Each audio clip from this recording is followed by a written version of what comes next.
What up, YouTube? This is Junk Driving. This is a shop night. Oh, Junk Driving was a segment. No, Junk Driving is everything we have in here.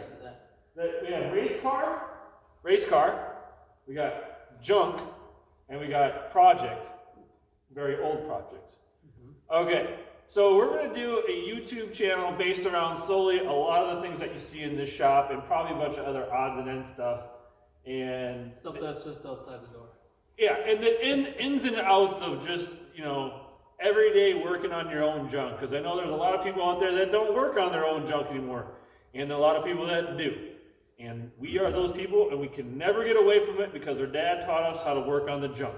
And it's hard to pay others to work on your junk for you. First things first. This is Louie, and I'm John.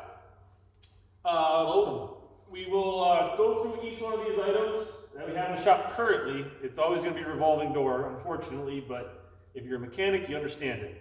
Because you put Band-Aids on it, and you make it work for a while, and then something happens, you put another Band-Aid on it, or, you don't really do the right thing all the time. But eventually you do, probably. Yeah. So, Louie will go over his race car, and we can go into the history of how long Louie's been racing and all that kind of stuff, and how long we've been messing with things. We'll just go on. We're not going to bore you guys with too much of that stuff to begin with, but that's a different show. Yeah. So Louie will give you a quick recap about this car and what's going on with it this winter. Yeah. So that's our asphalt super late model that we have some fun racing, and our season just wrapped up not all that long ago, so we're kind of in mid-off-season teardown. The engine's at the engine builder, and just going through, checking stuff over, rebuilding stuff. It was a fun year. It was good. It was fun to have. We actually had some good resources this year, and so we were able to, our motor was kind of hurt in the middle of the season, and we were able to actually take care of that in the middle of the year and keep on racing. What do you mean, for everybody out there, resources, what does that mean? Well, funds and people and time and knowledge and starting out with good equipment. And I mean, there's always a one solid person you have in your crew. And who is that? I suppose it's you, John. Oh yeah. That is true. That is true. He's been looking for that, so we'll get around to the backstory, I guess, at some other point. But yeah, John. Let's see. If John's not here, then it might just be me. So that should probably explain how much John helped. Yeah. So, but anyways, let's see. What kind of for small, just kind of what kind of engine is, because that's gonna be a question that people are gonna have, and they do have. They always have questions about the engine for the person that isn't involved with racing all the time. They just see YouTube people putting engines together, and they go, "Oh, well, it's an LS, it's a this, it's twin turbos, it's blowing this, and blah blah blah." Everybody thinks it's Just tell us a little bit more about the driveline in this car. It's just one of your, for better for worse, it's a run-of-the-mill Chevy 350. The bottom end is anyhow, but it's got some fancy aluminum heads and 11-to-1 compression, and runs on race gas and high voltage ignition, and we make just about 600 horse, so we have some fun with it. It'll rip the tires off of it if you need to. And then the transmission is a Jericho 2-speed, so basically just low and high. Low is to get you through the pits, and high is just staying in high gear on the track. We don't shift during a lap or even on restarts. So, and then the rear end is a quick change rear end. So the quick change being just has a small gear set behind the ring and pinion. That way you can make a gear change within 10 minutes rather than an hour of changing an entire ring and pinion. So that's the gist of that. All fabbed chassis. We go across the scales at about 2,750 pounds. And it's good. Yeah, well, we'll get back into more of that stuff later, and we're not gonna do this round table bullshit the entire time, because that's boring for people on YouTube. They want to see what you're actually doing. We might set up some time lapses, especially when we're working on the race car. Obviously, that's going to be one of the things that, it's going to go together and come apart very quickly because of how simplistic it actually is compared to street vehicles. But we'll just move on from there. And then the big white Oxford, I will call it the white Ox because it's Oxford white Ford color. It's a 2003 Ford Excursion with the V10 in it. My dad has 2 Ford Excursion. The other one's a 7.3 Power Stroke, which is a beast. And this one gets the job done for what we need to use it for. I used it for a couple of years, pulling my boat around. And then we had, he started using it this year, and it's like his daily driver. So he likes not having any fuel mileage. So if you care about electric cars, we're probably far from electric cars in our family so far. Unless it's a go-kart of some sort, but I mean, whatever.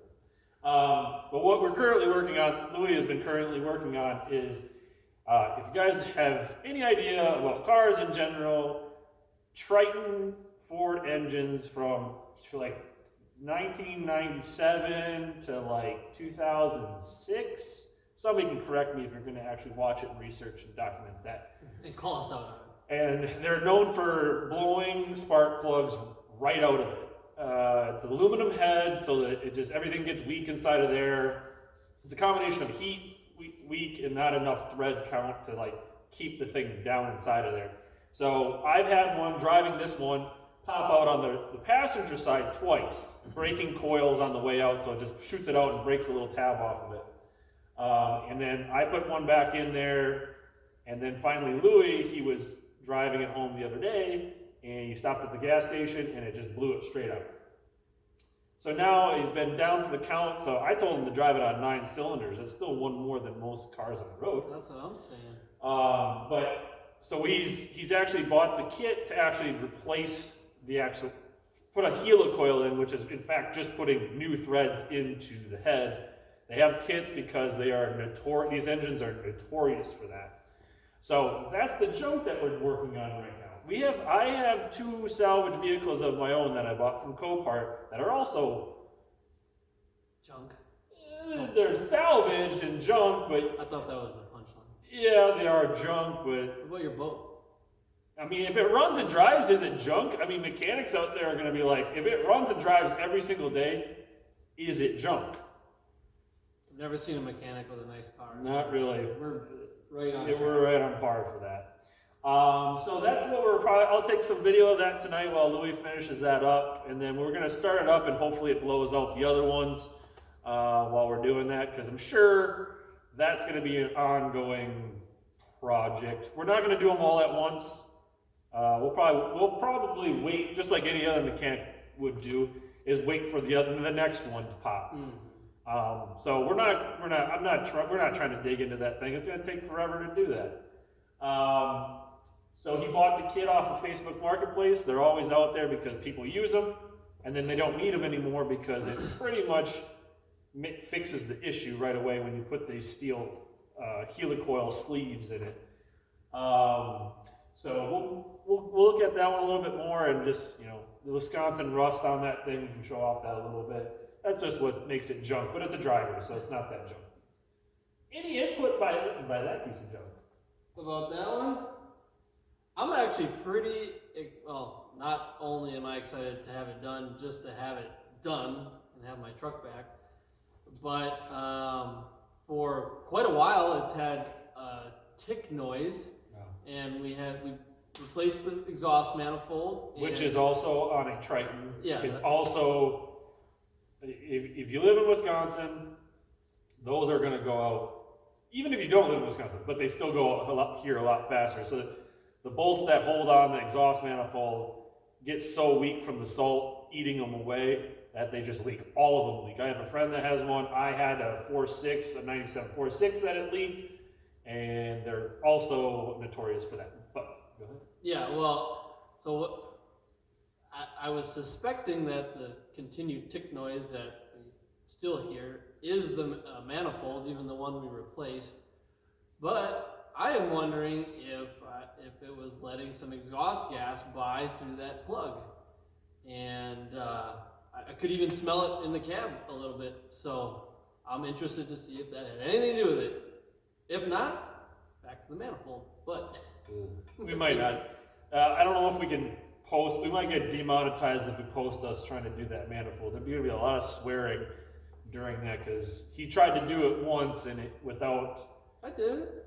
You did it, but did we do it? Yeah. Hashtag drunk. I mean, Well, it was the helicoil. why can I still hear it? Well, all right.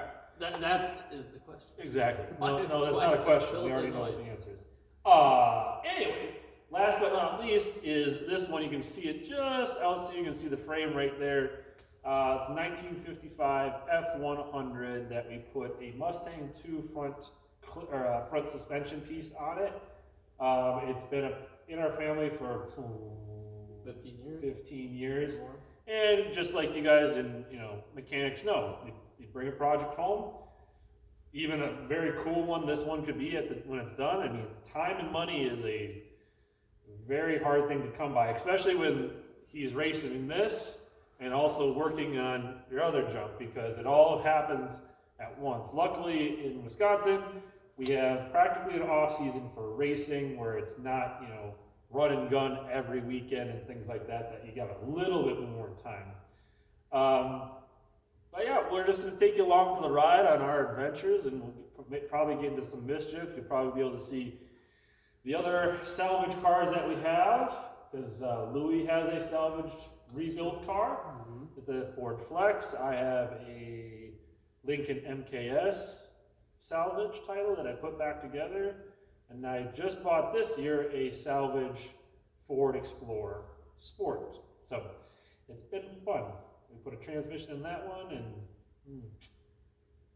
you had a PT, right? Well, yeah, I had to. I blew the PTU out. If anybody knows about Ford, it's on that end too.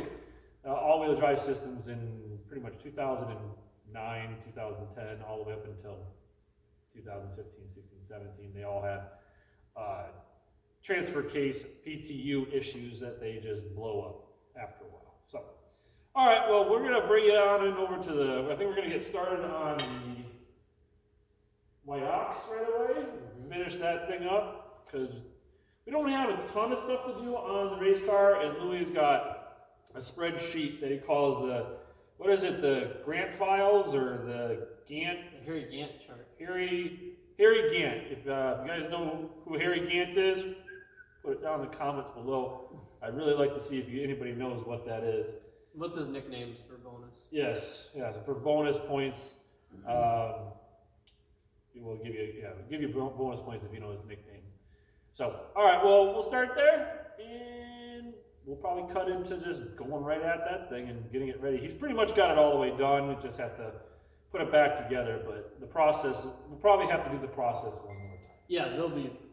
So we won't get into like the ins and outs of that just yet, because it's going to be annoying. We can kind of show off the kit a little bit and show some of the stuff we had to do on it to make sure you're kind of doing it right. Yeah, the kits make it pretty brainless for the most part. They have a lot of good instructions on there because a lot of people had to do that, and dealerships charge an astronomical amount to do this work. Mm-hmm. So with the facility that we have and the knowledge in our brains that we have, and lack of money in our wallets. Well, lack of money, it's just it's a diversion of money. You have the money in your wallet. It's just there's this thing right here. No. That you want the money. Oh, there you go.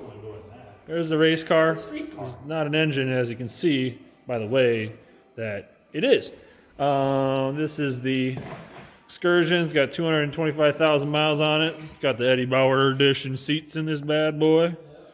Leather. It's got the, what is that, a 2.5-inch screen above there that pops down. Circa 2003. Need a kids think it's cool. Need a telescope to see it. So Louis neglected to say in the initial video that when he was actually doing the helicoil in this thing and drilling it out, he may or may not have gave a little bit more displacement to the piston, because it's shiny in there now where it was. So he didn't hit it too hard, but hard enough that it made some, Probably just knocked the carbon off of it. Yeah, that's what it is. That's what you want to tell yourselves. So it shouldn't do anything. I mean, mechanics know it's not a big deal. Just gonna make sure next time we make sure it's all the way at the bottom of the cylinder. So yeah, we'll just keep on working at it. Nothing really interesting. Louis had mentioned the valve covers have nice keepers on the bolts themselves, so you don't lose them because, you know, if you work on your own stuff, You'll lose it. you're gonna lose it. It's just, that's gonna happen without you trying. So Maybe we could show them the kit in a little bit too. yeah, I'll show you the kit. It's kind of funny because the paperwork's laminated because they know you're going to need it maybe more than once, or you just keep selling it to everybody else because we got it off Facebook Marketplace. And we'll probably sell it back on Facebook Marketplace when Louis ends up selling this thing. I got 9 more to go, so it might be a little bit. Well, Maybe it can go with the truck. yeah, oh yeah, that would be a sales pitch right there. All right, I'll give you guys a cold start because everybody on the interwebs loves cold starts. It's 60 degrees in here. So we're all back together. No, engine cold start, Lewis. Not air. Let's see if that, I'm gonna watch out here and see if that spark plug comes shooting out that hole.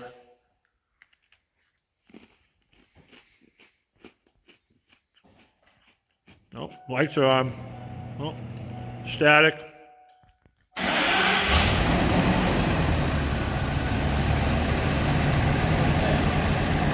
No, not missing.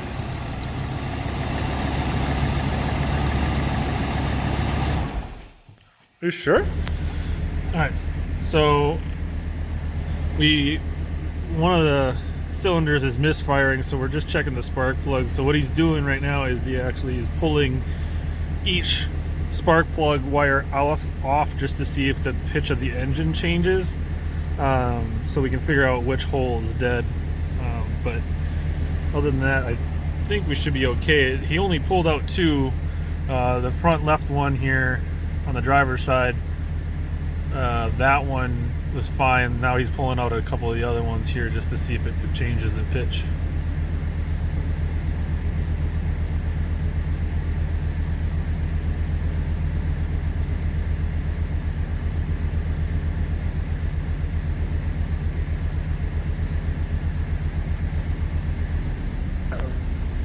What's going on? We got a couple cylinders that aren't looking so good.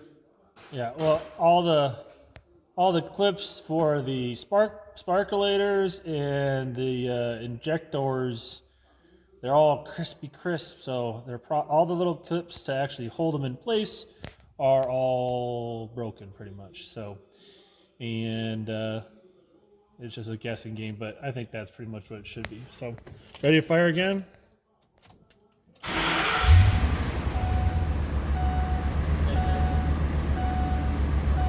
Want to mess with those things a little bit? Give them a little jiggle. Still have a little bit of a misfire. You can feel it inside the truck.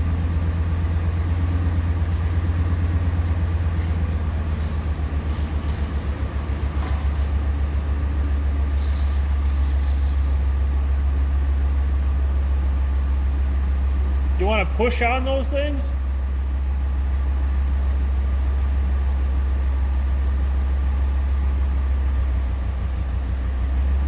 There. What was that one? Yep.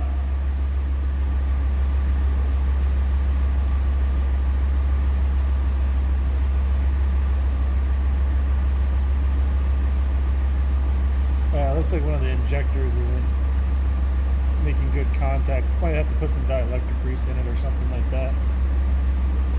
But that's what you get with this crispy crisp.